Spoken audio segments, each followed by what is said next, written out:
Bonjour tout le monde. C'est un plaisir pour moi de parler d'un domaine qui m'intéresse vraiment, de mon projet, d'une partie de mon projet en fait, avec vous, le grand public, les personnes passionnées de l'eau au Québec ou bien ailleurs au Canada ou à l'international. Sans plus tarder, euh, donc, euh, comme Valérie a très bien présenté, aujourd'hui, on va voir ensemble, on va parler un peu de l'évaluation de la demande en eau urbaine future, qui est désormais une étape indispensable à une gestion durable de l'eau au Québec. Ok. Donc, pour cela, on va commencer par voir ensemble le contexte de la gestion de l'eau. Ensuite, on va parler de la demande, donc définir qu'est-ce qu'on veut dire par la demande en eau urbaine.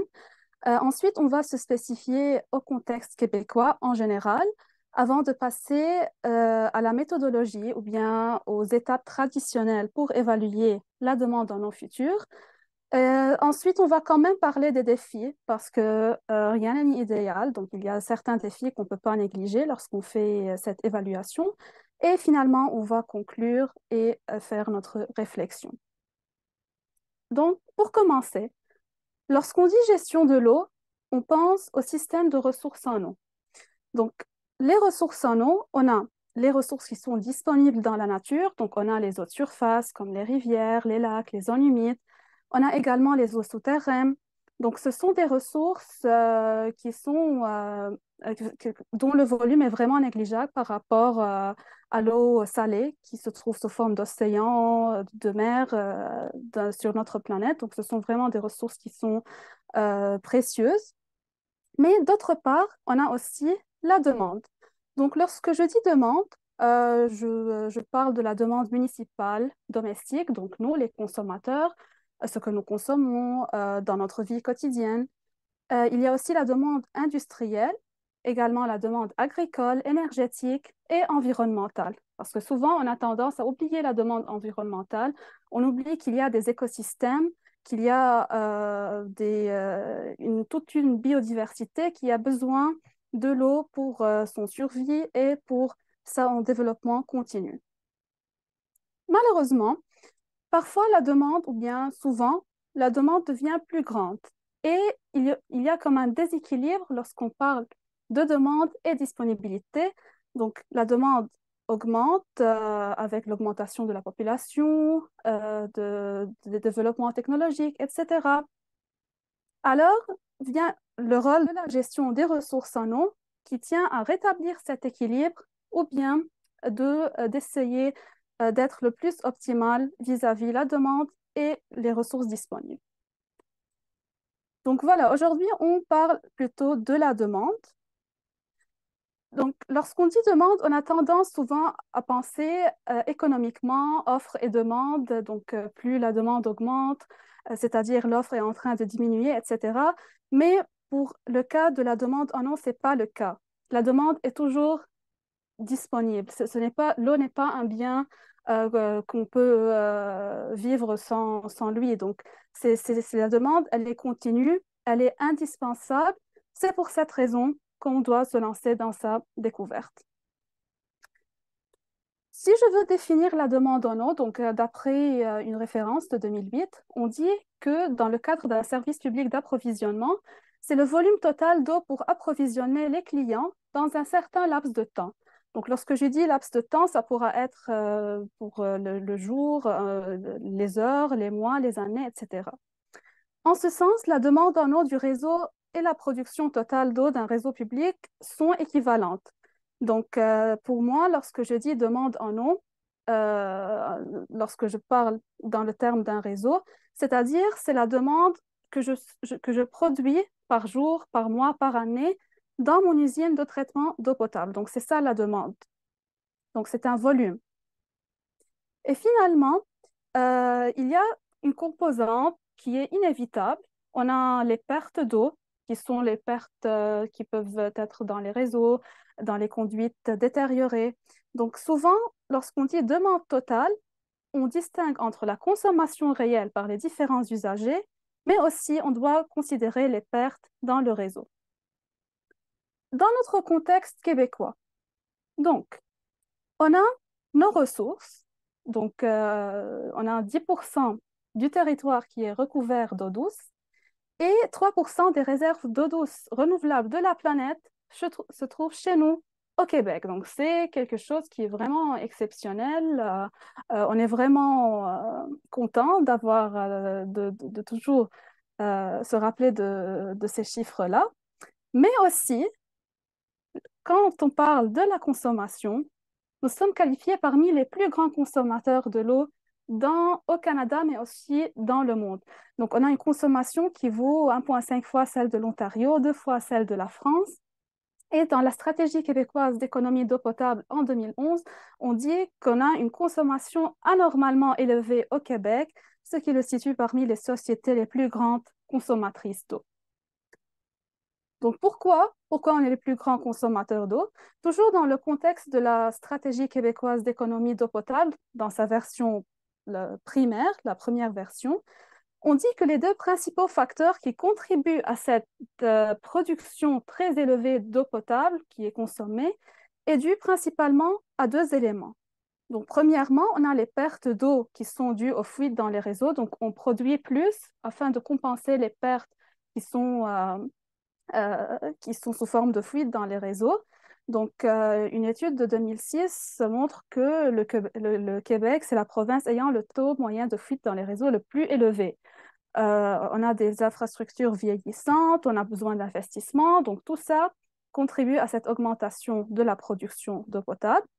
Et il ne faut pas oublier qu'on a le comportement des individus. Donc, on a tendance à surconsommer, on a une utilisation abusive de la ressource parce qu'on est bien entouré d'eau ici au Québec, donc on a tendance qu'on n'en manquera jamais, on consomme plus. On ne sent pas vraiment qu'on est en train de payer notre consommation. Donc, voilà ce qui fait de nous les plus grands consommateurs dans le monde. Mais ce n'est pas la limitation de notre contexte. En fait, les changements climatiques existent.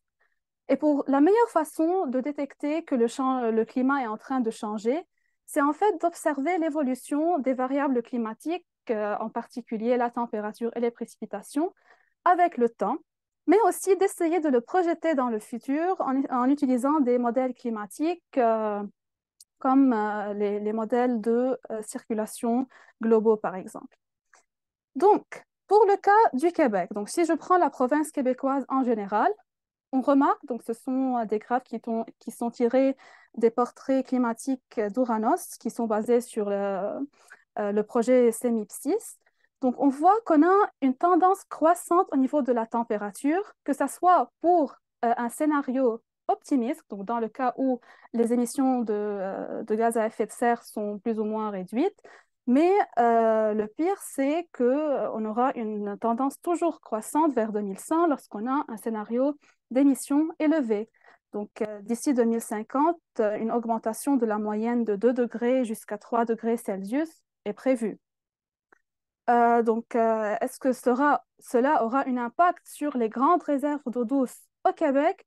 Malheureusement, toujours dans le rapport des perspectives régionales pour le chapitre du Québec, on dit qu'on prévoit des changements climatiques au niveau du climat. On aura la possibilité d'avoir des étiages plus importants, ce qui va alors impacter la qualité et la quantité d'eau et on aura alors des risques de pénurie d'eau au Québec. Donc, nous aussi, on est touchés par le changement climatique. Le Canada se réchauffe 2 fois plus vite que le reste de la planète. Donc oui, il faut désormais commencer à penser à notre consommation. Donc de même, pour les précipitations, on a toujours de plus grandes incertitudes lorsqu'on parle des horizons futurs, mais on remarque qu'il y a une certaine tendance pour les années projetées, ce qui signifie que le climat est en train de changer. Donc que ce soit de la température ou les précipitations, on ne peut pas négliger l'effet des changements climatiques. Mais ce n'est pas tout. Parce qu'en 2066, on prévoit une population québécoise qui va toucher les 10 millions. Donc, on a changement climatique, on a croissance démographique qui est qui est continue. Donc, ce sont deux problématiques, deux défis qui y envisagent la demande en eau. Heureusement, on a la stratégie québécoise d'économie d'eau potable dans sa deuxième version pour l'horizon 2019-2025, où un des objectifs est la réduction de la quantité d'eau distribuée par personne. Donc, autrement dit, la demande, un objectif de 20%, une réduction de 20%. Aussi, les objectifs sont au niveau de la lutte contre les fuites et augmenter les investissements, et ça en faisant des sensibilisations, en augmentant le nombre de compteurs d'eau pour les bâtiments industriels, etc. Donc, on s'intéresse aussi de voir à quel point l'application de cette stratégie influencera la demande en eau urbaine future dans le contexte de changement climatique et d'une croissance démographique qui est dynamique. Donc, pour cette raison, pourquoi je dois projeter la demande en eau future? Pour évaluer les impacts du changement climatique sur la demande, pour évaluer le succès des mesures d'économie d'eau potable et pour estimer le volume à extraire des ressources naturelles et vérifier si l'équilibre qu'on a déjà parlé de celui-ci est atteignable entre offre et demande. Donc, que ce soit pour la modélisation hydrologique, que ce soit dans le contexte municipal, la projection de la demande en eau est vraiment importante. Ça peut aider dans le processus de prise de décision, donc choisir les meilleures mesures d'économie d'eau, évaluer leur impact, etc. Et ça pourra être un outil important pour la mise en place de plans stratégiques de gestion, de planification des ressources, etc., à plusieurs niveaux. Donc, ça pourra être au niveau d'un bassin versant, au niveau d'une ville. Donc, on voit que c'est un outil qui est vraiment nécessaire dans la gestion de l'eau. Donc, si je veux parler un peu de la méthodologie, lorsque je pense demande en eau, personnellement, je pense que ça incarne vraiment le statut pluridisciplinaire du domaine de gestion de l'eau. Parce qu'en effet, la demande, c'est nous, c'est le comportement des gens, ça dépend du climat, de la condition sociale et économique, de la saison, du jour de la semaine, des vacances, etc.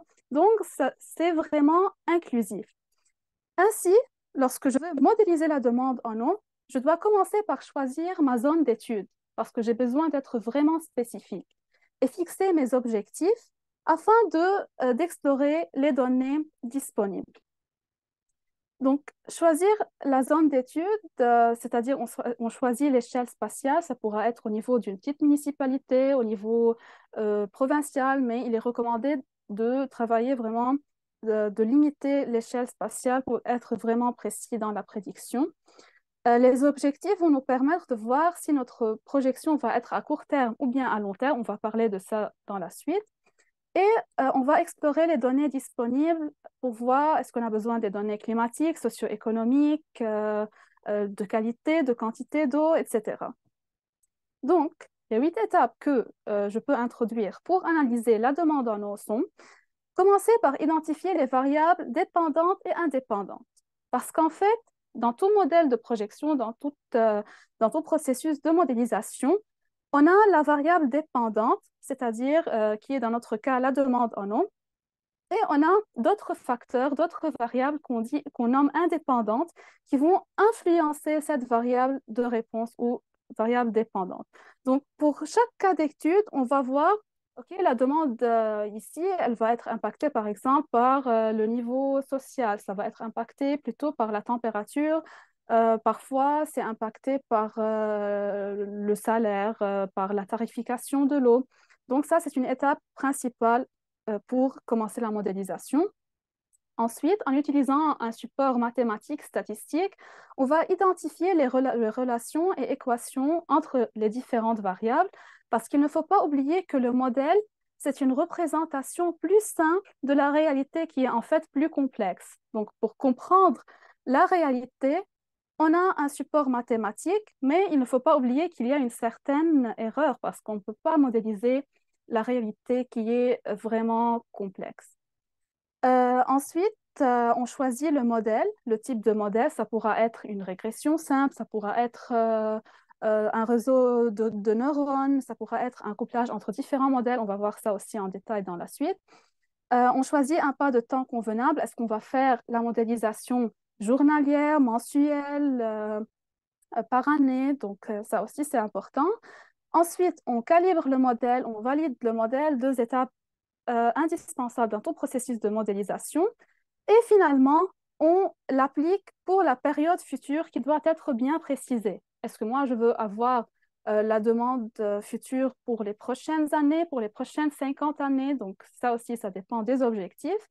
Et finalement, on a besoin de faire une analyse de sensibilité et de scénario afin d'élargir un peu nos résultats, ne pas se limiter à un seul résultat et avoir la possibilité de plusieurs scénarios relatifs à la demande.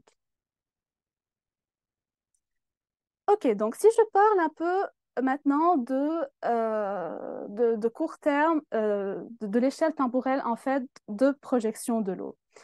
Donc, le choix de l'échelle, que ce soit à court terme, à moyen terme ou à long terme, dépend vraiment des objectifs de nos clients ou bien des personnes qui vont utiliser notre modèle de projection.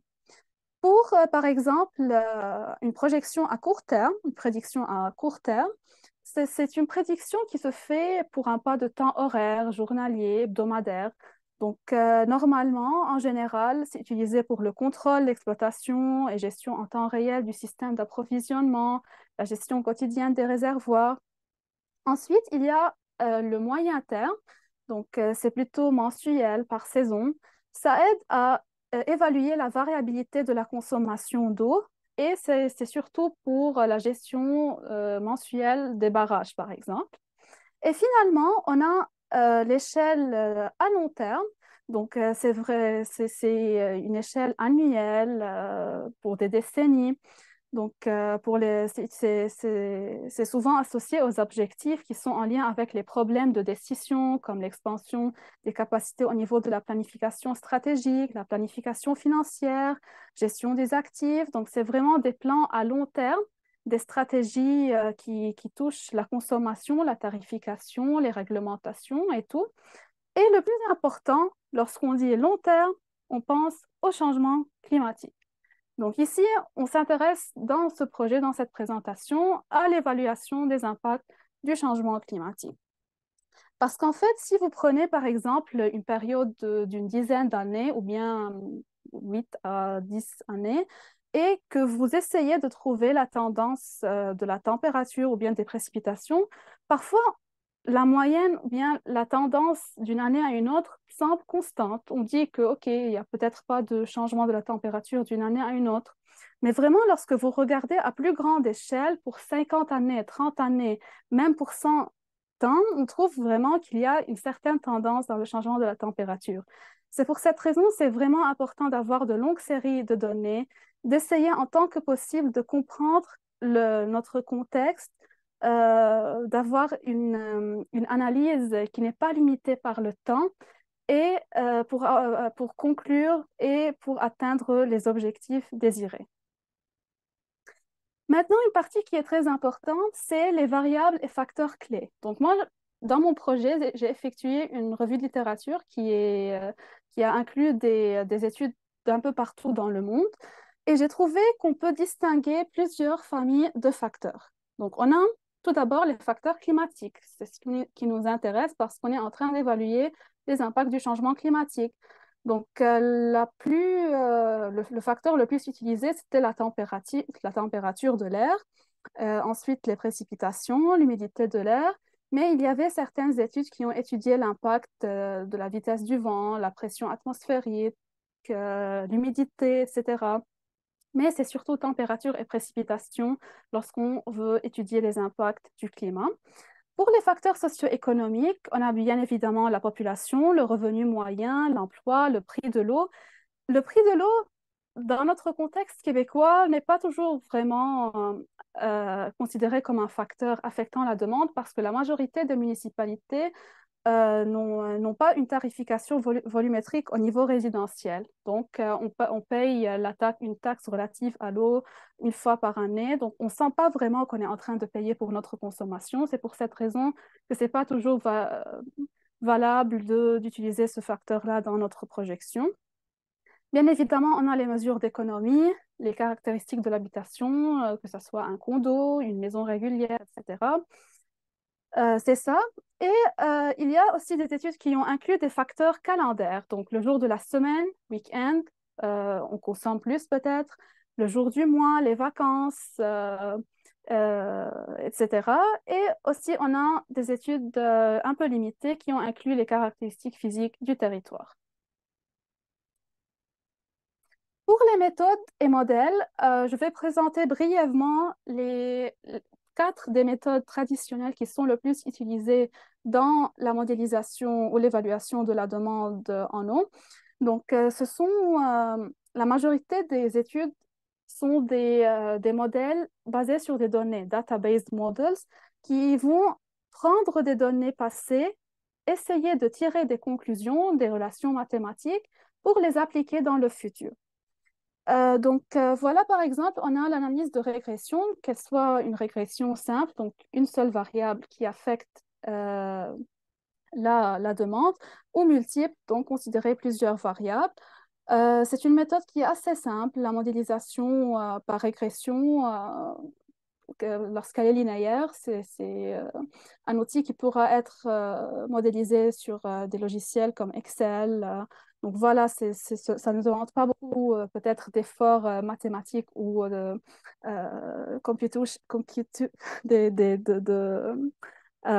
modélisation sur des ordinateurs.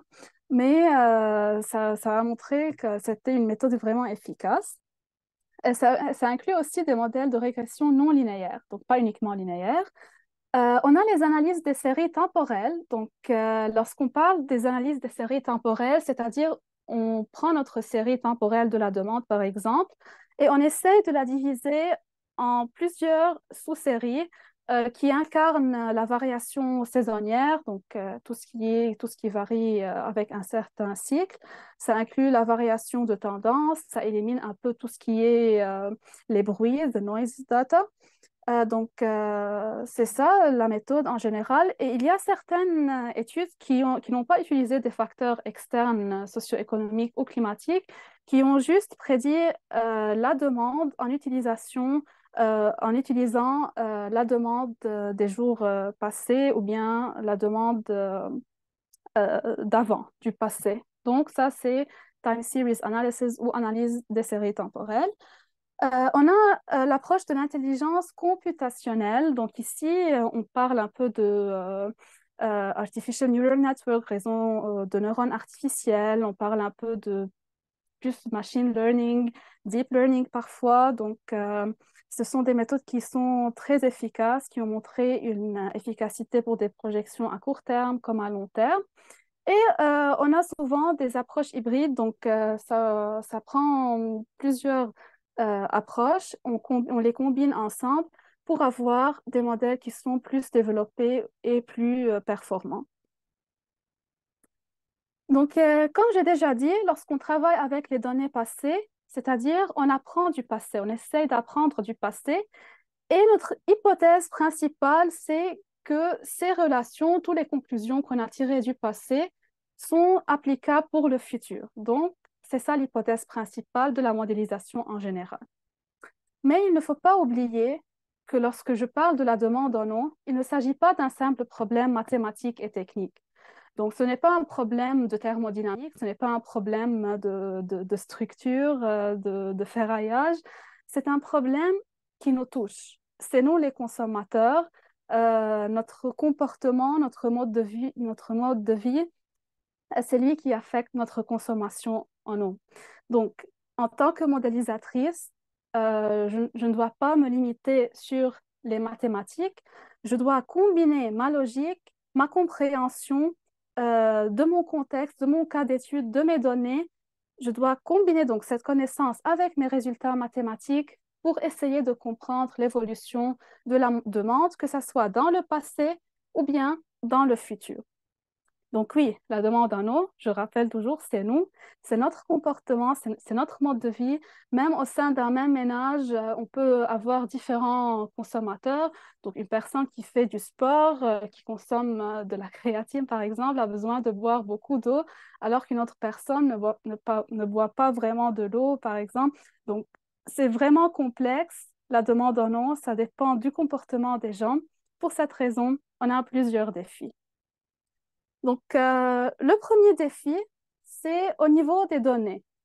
Donc, parfois, on a des enregistrements des données qui sont mal mesurées. Parfois, on a beaucoup de données manquantes.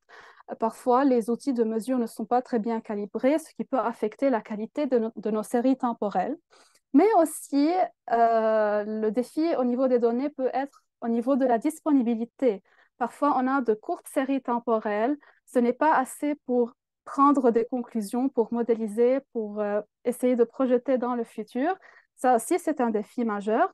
Et finalement, on peut avoir des défis au niveau des caractéristiques statistiques des données disponibles. C'est-à-dire, parfois, on a de très grandes variations, parfois, on a beaucoup de données aberrantes. On ne peut pas éliminer ces données, par exemple, parce que ça peut représenter des surconsommations ou bien, je ne sais pas, un événement précis.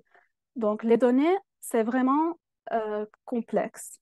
Le deuxième défi, c'est au niveau des composantes de la demande. Donc, on sait bien que au sein d'une ville, il y a plusieurs types d'usagers. On a les institutions, les commerces, bien évidemment les bâtiments résidentiels. Donc, il faut très bien identifier le type et le nombre des différents usagers, la proportion de chaque usager qui consomme de la même source d'eau potable et essayer de mesurer et d'estimer la consommation de chacun. Et souvent, on ne connaît pas vraiment des mesures avec de longues séries temporelles pour chaque usager parce que pour la majorité des Québécois, on n'a pas des compteurs d'eau pour les bâtiments résidentiels. Donc, on essaie toujours d'estimer cette demande-là. On n'a pas vraiment des mesures précises. Voilà, et un problème aussi qu'on ne doit pas négliger, c'est la mesure et l'estimation des pertes dans le réseau ou bien des fuites dans le réseau. Donc ça aussi, c'est une composante de la demande totale en eau ou bien du volume produit par l'usine de traitement. Et essayer de mesurer et d'estimer les pertes, ça prend beaucoup d'hypothèses, ça prend beaucoup de, euh, de choses à considérer. Donc, ça, c'est aussi un défi. Troisièmement, on a des incertitudes. Donc, on pourrait avoir des imprévus qui vont impacter notre demande, comme par exemple la pandémie. Qui aurait dit qu'on aurait une pandémie en 2020 où tout le monde restera chez lui, donc la consommation résidentielle a augmenté peut-être, mais la consommation des industries a été réduite. Par exemple, ça a été prouvé dans l'un des bilans d'une ville québécoise. Donc, ça, c'est imprévu, on ne peut pas modéliser ça. On pourrait avoir des bris d'aqueduc, des interruptions de service. Donc, tout ça va impacter nos données et donc va impacter notre projection future parce qu'on ne sait pas quand ces événements-là vont avoir lieu. Comme j'ai déjà dit, on a les incertitudes liées au comportement des individus. Donc, c'est vraiment complexe de modéliser le comportement humain d'une manière mathématique. Donc, on essaie en tant que possible de réduire ou bien d'essayer de viser un peu le nombre ou bien le volume consommé par chacun. Et on a des incertitudes en lien avec la projection des facteurs climatiques et socio-économiques futurs, parce que c'est sûr qu'on a plusieurs scénarios futurs possibles, mais on ne sait pas vraiment ce qui va se passer dans le futur. Donc ça, c'est aussi un défi. Et le quatrième et dernier défi, c'est en lien avec les résultats mathématiques et leur association avec les événements réels. Parce que parfois, on a des données aberrantes. Donc, si on décide d'éliminer ces données, ça pourrait être des données qui sont vraiment intéressantes. Par exemple, une telle valeur qui est extrême, ça peut indiquer un événement, une incendie, par exemple. Donc, ça, c'est vraiment important. On a les grandes variations journalières, mensuelles ou annuelles, les données manquantes. Donc, parfois, on a des données manquantes parce que il y a eu une panne au niveau de l'usine. Donc, ça indique aussi une information importante pour notre contexte. Et aussi, il faut savoir comprendre les tendances, qu'elles soient croissantes ou décroissantes, dans nos données. Donc, vraiment, il faut faire le lien entre tout ce qui est mathématique et tout ce qui est réalité, tout ce qui est logique. C'est pour cette raison qu'on a toujours besoin d'un esprit critique, d'un esprit euh, analytique pour juger les résultats de nos modèles. Donc, finalement, si je veux conclure et faire quelques réflexions, je dirais que la modélisation du cycle hydrologique naturel, sans les interventions anthropiques, présente une lacune au niveau de la représentation de la réalité. Donc, le cycle hydrologique, ce n'est pas juste les précipitations, l'évapotranspiration, mais il y a aussi des interventions anthropiques qui sont en train de modifier ce cycle-là. Deuxièmement, les modèles analysant les ressources en eau sont nombreux dans la littérature, alors que ceux traitant la demande sont moins récurrents. Donc ici, il y a un manque pour ce projet-là et c'est vraiment important d'avoir les deux pour avoir une bonne gestion de la ressource au niveau urbain ou bassin versant. Troisièmement, la demande en eau urbaine future présente beaucoup d'incertitudes, ce qui rend sa modélisation assez complexe.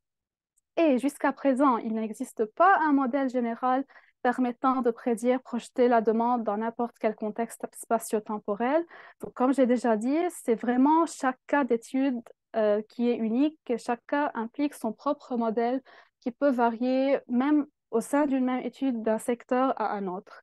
Et finalement, l'étude d'impact du changement climatique sur la demande, c'est quelque chose qui est indispensable pour l'adaptation à ceci et la construction d'une résilience dans les systèmes de distribution actuels et futurs. Donc, je vous remercie pour votre attention et je suis prête à répondre à toutes vos questions. Merci.